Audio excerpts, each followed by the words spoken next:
Kayla here. 안녕하세요, 케일라예요.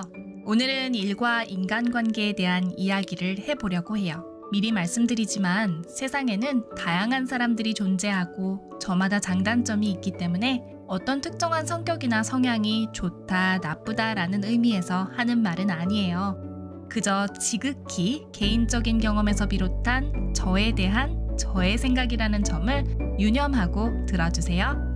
저는 기본적으로 사람을 굉장히 좋아하고 의리를 굉장히 중요시하는 편이에요. 적어도 과거에는 그랬었죠. 그러다 보니 일을 할 때에도 그런 면이 강하게 작용을 했어요. 그래서 가족 같은 회사, 친구 같은 동료 이런 것에 의미를 많이 두었었죠.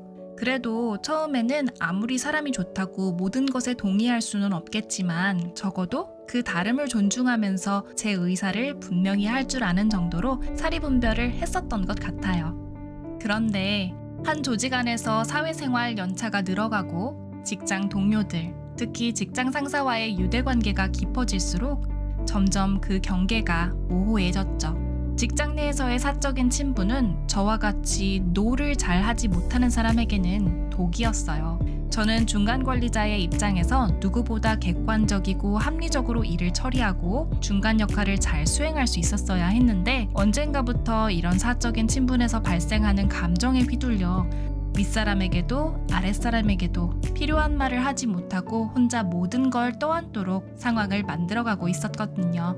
물론 나도 바쁘지만 나는 쉽게 할 수 있는 일이니까 이번 일만 도와주지 뭐. 언젠가는 나도 도움이 필요할 때가 있을 텐데 입장이 딱하니까 저 사람은 나를 끌어줄 사람인데 내 사람이니까 당연히 해야지. 당시에는 무의식적으로 대응했었지만 지나고 보니 저의 무의식에는 이러한 합리화가 프로그래밍 되어 있었어요. 각설하고 그 결과는 무기력함과 허무주의, 우울증과 번아웃이었습니다.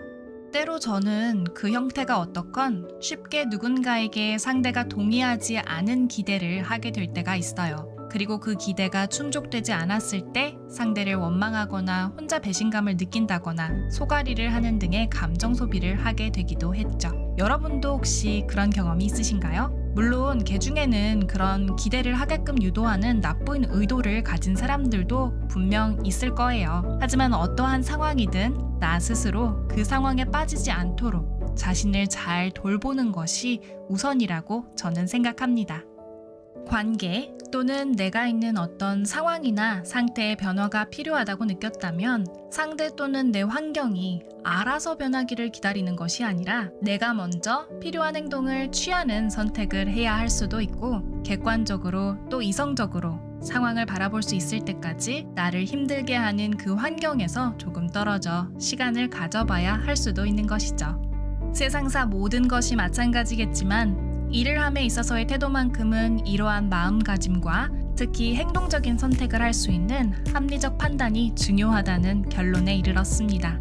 어쩌면 누군가에게는 당연하지만 누군가에게는 힘들기도 한 이러한 행동적 선택이 Work-Life Balance, 워라벨의 시작인지도 모르죠. 오늘의 라이프 키, 아인슈타인의 명언으로 마무리할게요. If you want to live a happy life, tie it to a goal. Not to people or things. 행복한 삶을 살고 싶다면 사람이나 사물이 아닌 목표에 의지하라.